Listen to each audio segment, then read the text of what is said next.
RGV real స్టోరీస్కి స్వాగతం సుస్వాగతం. ఈరోజు నేను చెప్పబోయే కథ ఒక యువకుడి కథ. ఇది జరిగిన కథ. సుకుమార్ డైరెక్షన్ వహించిన జగడం సినిమా మీరందరూ చూసే ఉంటారు. జగడం సినిమాలో రామ్ పోతినేని హీరో. ఒక యువకుడు రౌడీగా మారితే, రౌడీజం మీద మక్కువ పెంచుకుంటే ఎలా అవుతుంది, ఆ యువకుడి లైఫ్ ఏమైంది అని ఆ సినిమాలో చాలా చక్కగా చెప్పారు సుకుమార్ గారు. అలాంటిదే ఒక జరిగిన కథ నేను చెప్పబోతున్నాను. అతనికి 19 ఏళ్ళు కూడా లేవు. చిన్నప్పటి నుంచి అతను సినిమాలు చూసి అందులో రౌడీలు, డాన్లు చేసే పనులు నచ్చాయి అతనికి. తాను అలాగే అవ్వాలి అనుకున్నాడు. మెల్లగా మొదలైన అతని నేరాల పరంపర భారీ స్థాయికి చేరింది. చివరికి అదే అతని ప్రాణాలు తీసింది.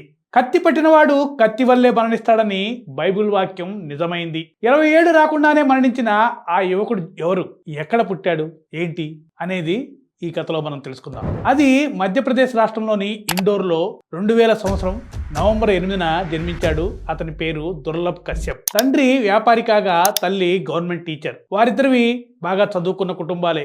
వారికి పుట్టిన ఏకైక సంతానమే ఈ దుర్లభ్. చిన్నప్పటి నుంచి అతన్ని చాలా గారాభంగా పెంచారు. తల్లికి కొడుకంటే ప్రాణం. సినిమాలంటే చాలా ఇష్టం కలిగిన దుర్లభ్ ఫైటింగ్స్, గొడవలు, అలాంటి దృశ్యాలు అతన్ని బాగా ఆకర్షించేవట. ముఖ్యంగా రౌడీ పాత్రలు, డాన్ పాత్రలు అతనికి బాగా నచ్చేవట.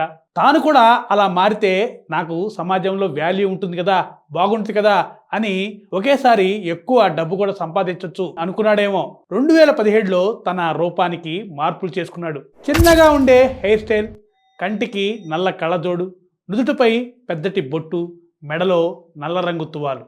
ఇది అతని ఆహార్యం. అంటే అలాంటి కాస్ట్యూమ్స్ వేసి అలా మేకప్ వేసుకొని హుందాగా తయారయ్యాడు. వాటితో ఫోటోలు దిగి తన ఫేస్బుక్లో పెట్టుకున్నాడు దుర్లభ్. వాటికి వచ్చిన కామెంట్లను బట్టి తన రూపాన్ని మరింత మార్చుకుంటూ అప్పుడే రౌడీగా గుర్తింపు తెచ్చుకున్నాడు.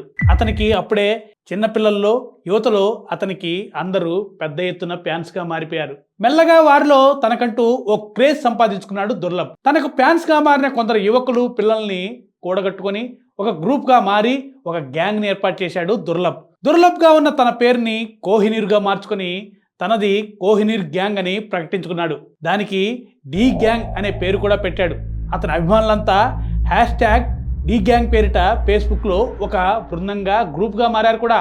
వారి ద్వారా అతను రోడ్డు పక్కన ఉండే దుకాణదారుల వద్ద డబ్బులు వసూలు చేయడం మొదలుపెట్టాడు. ఎవరైనా తిరిగి ప్రశ్నిస్తే డబ్బులు ఇవ్వకపోతే వారిని కత్తితో బెదిరించడం, కొట్టడం వంటివి చేశాడు. దాంతో వాళ్ళు బెదిరిపోయి వీడితో మనకెందుకులే అని డబ్బులు ఇవ్వడం మొదలుపెట్టారు. అప్పుడు అతనిలో రౌడీ ఇంకా పెరిగిపోయాడు. ఆ తర్వాత మెల్లగా తన నేరాలని విస్తరించడం మొదలుపెట్టాడు. ఎవరికైనా ఏదైనా సమస్య ఉంటే తనకు చెప్పాలని, ఎవరి కాళ్ళు చేతులు తీసేయడానికైనా తాను రెడీ అని ఫేస్బుక్లో పోస్టులు కూడా పెట్టేవాడట. ఇదంతా చేసే నాటికి అతని వయసు ఎంతో తెలుసా? జస్ట్ 17 ఏళ్ళు మాత్రమే. అప్పటికే అతను ఇంట్లో వారికి దూరంగా ఉన్నాడు. దుర్లభ్ చేసే పనులు చూసి చాలా మంది స్థానిక యువకులు అతని గ్యాంగ్లో చేరడం మొదలుపెట్టారు. ఆ యువకుల తల్లిదండ్రులు పోలీసులకు అతని గురించి సమాచారం ఇచ్చారు, కంప్లైంట్ కూడా చేశారు. దాంతో పోలీసులు కాపు కాసి వారందరినీ అరెస్ట్ చేశారు. మొత్తం 25 మందిని అరెస్ట్ చేసి బాలల సంరక్షణశాలలో ఉంచారు. దుర్లభ్కి 18 ఏళ్ళు నిండాక అతన్ని విడుదల చేశారు. ఆ తర్వాత దుర్లభ్ కొన్ని నెలల పాటు ఉజ్జయినిలో తన తల్లి వద్ద ఉన్న అతనికి మళ్ళీ పాత రౌడీ జీవితంలోకి వెళ్లాలన్న కోరిక కలిగింది. ఈసారి తన పాత గ్యాంగ్ను వదిలి వయస్సులో తనకంటే పెద్దవారితో కలిసి గ్యాంగ్గా మారాడు. ఆ గ్యాంగ్లో సభ్యుడిగా చేరాడు.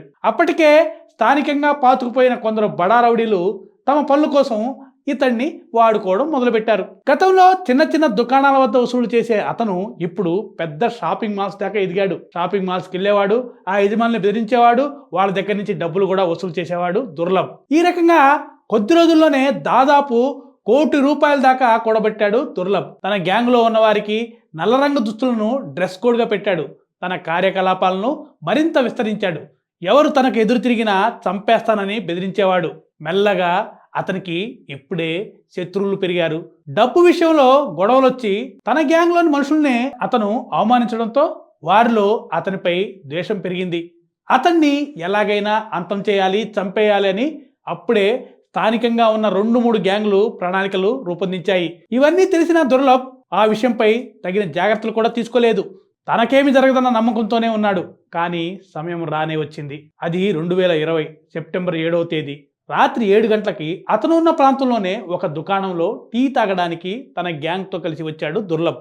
ఆ సమయంలో అతని శత్రు గ్యాంగ్ చెందిన షహనావాజ్ అనే యువకుడితో దుర్లభ్కి అప్పుడే కొంచెం వాగ్వాదం జరిగింది. ఆ కోపంలో తన వద్ద ఉన్న కత్తితో దుర్లభ్ అతన్ని పొడిచాడు. ఈ ఘటనతో స్థానికంగా అప్పుడు కలకలం రేగింది. తర్వాత జరిగే పరిణామాలు ఊహించిన అతని గ్యాంగ్లోని సభ్యులు వెంటనే అక్కడి నుంచి ఎవరికి వాళ్ళు పారిపోయారు. దగ్గరలో ఉన్న షహనావాజ్ స్నేహితులు దుర్లభ్ను పట్టుకున్నారు. అదే సమయమని అతని కత్తితోనే అతన్ని 34 సార్లు పొడిచారు. ఆ గాయాల కారణంగా అర్ధరాత్రి 2 గంటల సమయంలో అక్కడికక్కడే దుర్లభ్ మరణించాడు. అతను మరణించిన తర్వాత పోలీసులు అక్కడికి చేరుకున్నారు. దుర్లభ్ మరణం వారికి తలనొప్పి వ్యవహారంగా మారింది. ఈ నేపథ్యంలో ఈ హత్య జరగడంతో వారిని మరింత కలవరపెట్టింది. సో దుర్లభ్ జీవితం కత్తితో మొదలై కత్తితో ముగిసింది. అతనిపై ప్రేమతో అతని ఫ్యాన్స్, అతని గ్యాంగ్లో ఉన్నోళ్ళు అంత్యక్రియలను ఘనంగా నిర్వహించారు. అతని పేరిట నేటికి ఫేస్బుక్లో పేజీలు, అకౌంట్లు నడుపుతూ అతని వీడియోలు, ఫోటోలు పెడుతున్నారు. వారిలో కొందరు ఇంకా అతని బాటలో నడవాలని చూస్తూ ఉండడం మనకి భయం కలిగించే విషయం. దుర్లభ్ పేరిట యూట్యూబ్లో పాటలు, అనేక వీడియోలు కూడా ఉన్నాయి. 16 ఏళ్లకే రౌడీగా మొదలైన దుర్లభ్ జీవితం 20 ఏళ్లకు కూడా పూర్తిగా రాకుండానే ముగిసిపోయింది. ఇందులో తప్పు ఎవరిదని తీర్పులు ఇవ్వలేం. కానీ బాధ మాత్రం ఆ తల్లికి మిగిలింది. ఆ వేదనతోనే పాపం దుర్లభ్ తల్లి పద్మ 2021 ఏప్రిల్ 27న మరణించారు. నిండుగా చందమామలా ఉండే ముఖం దుర్లభ్ది. అతనికి సరైన సమయంలో సరైన గైడెన్స్ దొరికి ఉంటే అతని మార్గం మారేదేమో. ఇవాళ అతను ఒక చక్కని జీవితం జీవించేవాడేమో. తలుచుకుంటే చాలా బాధగా ఉంది. తల్లిదండ్రులు తమ పిల్లల ప్రవర్తన, పనులు, ఆలోచనలపై దృష్టి పెట్టి వారితో మనసు విప్పి మాట్లాడకపోతే ఇబ్బందులు తప్పవు. అలా చేయకపోతే ఇంకా ఇంకా ఇలాంటి దుర్లభులు పుడుతూనే ఉంటారు. చిన్న వయసులోనే తమ జీవితాన్ని పాడు చేసుకుంటారు.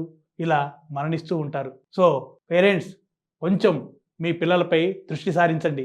మీ పిల్లలు ఏ వైపు పయనిస్తున్నారో, ఎటువైపు వెళుతున్నారో ఈ కథ ద్వారా తెలుసుకోండి. పిల్లల్ని సరైన మార్గంలో నడిపించండి.